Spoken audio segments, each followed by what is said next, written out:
get it. Michael Avenatti, thank you very much for joining us. And we're joined on set by Jonathan Turley. He is a constitutional law professor at George Washington University. I want to wish you a happy birthday. Thank you, Margaret. Thank you for spending it. I understand that two of our last guests were also students of yours at some point? That's right. Both Kellyanne and Michael. I've always said you don't have to go outside GW for national news, and this just proves that. Well, let's look at some of the work they've done here. You have said that in many ways the president's that these questions about Stormy Daniels could, in fact, lay out the case for Robert Mueller on obstruction of justice that we have yet to see when it comes to the main legal case he's chasing, which is regarding Russian election meddling. Explain that. Well, the danger here is that the Stormy Daniels matter could supply the obstruction case that has so far evaded Robert Mueller. I don't think the obstruction case or collusion case that Mueller's been pursuing has really materialized, as far as we can see, into a serious threat against the president. But an obstruction case would be easier with Stormy Daniels. Even though Giuliani says that this is a weak case under federal election laws, the fact is that it is possible to violate the federal election laws, whether it's a loan or a gift.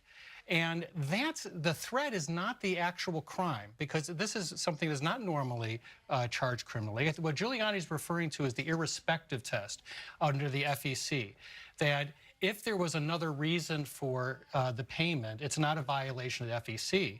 People like White House counsel Don McGahn understand that because he was on the FEC and actually worked to lower the standards for the election material.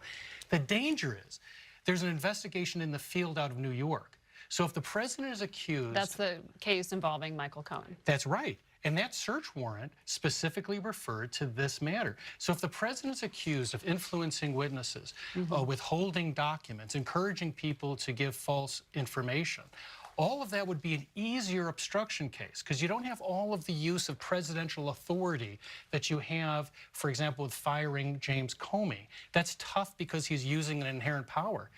That falls away with Stormy Daniels.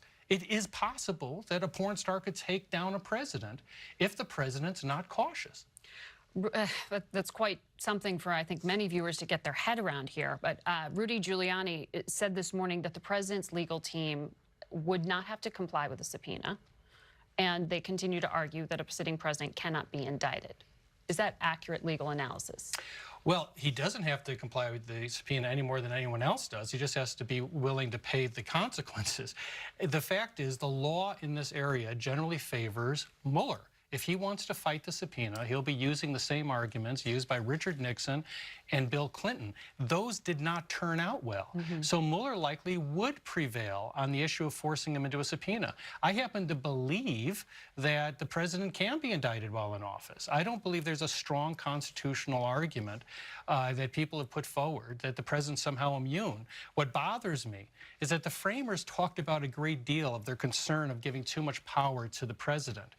There's nary a mention in the convention as to this sweeping immunity that people are talking about. These are not the people to just have an implied sweeping immunity.